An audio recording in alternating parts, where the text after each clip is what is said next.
Shame that tune! Our second contestant, please give a warm Rahm Emanuel welcome to Xan Aranda. Please don't swear.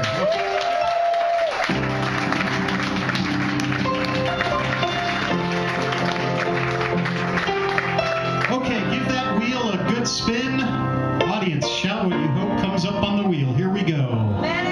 Here we go.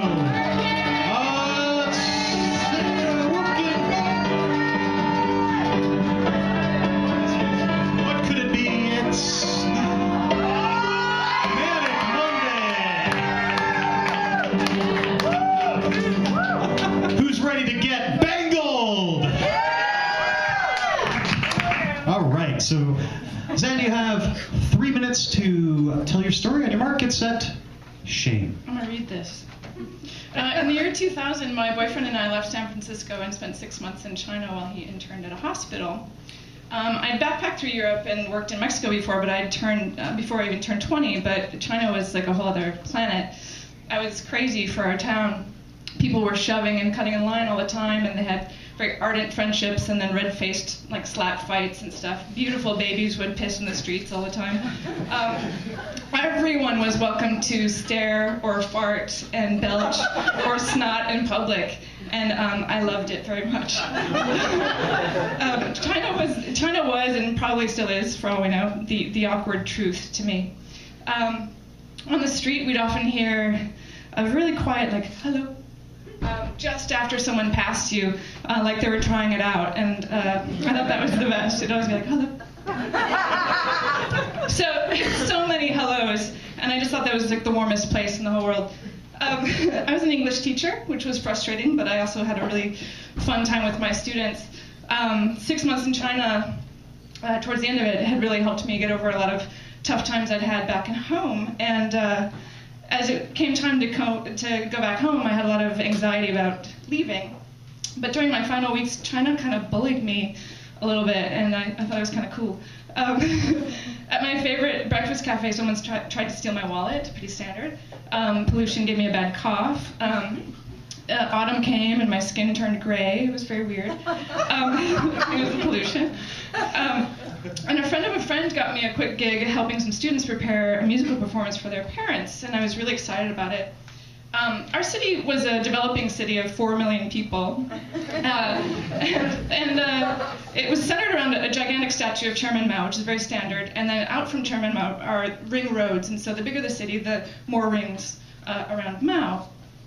And a taxi took me to the furthest ring road, probably a quarter mile from the school I was supposed to go to, because the area was under construction, so I had to stumble through all this concrete and like bamboo scaffolds and heavy machinery to get to number 50 middle school, which ended up being quite modern, strangely.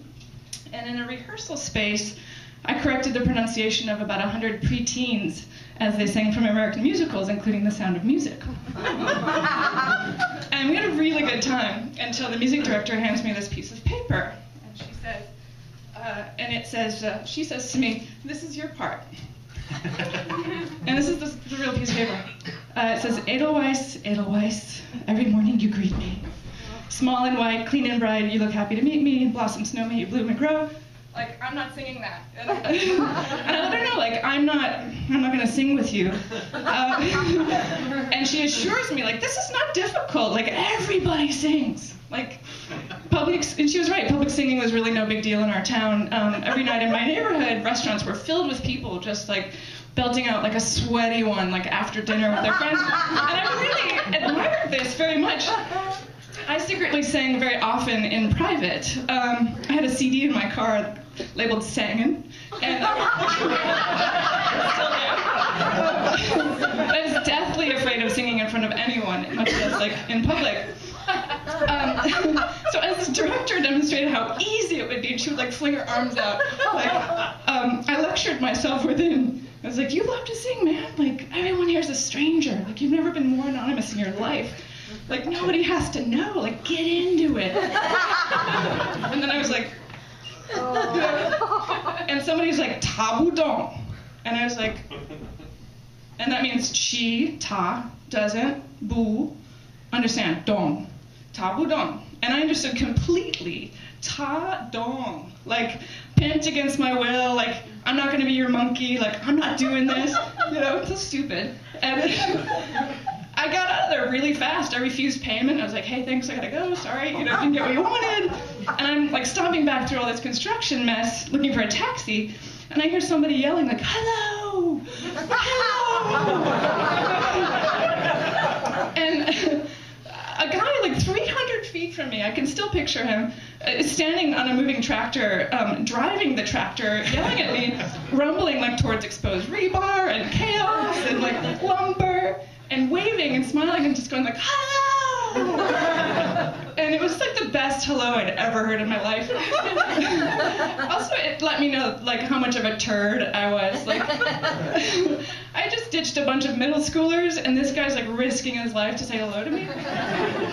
And for a quick second, I honestly considered running back to number 50 middle school to like fling my arms out like she said and sing, but I didn't. I absolutely didn't. I was really irritated with them and with myself, and I waved to the tractor guy, and I put my head down and I kept walking.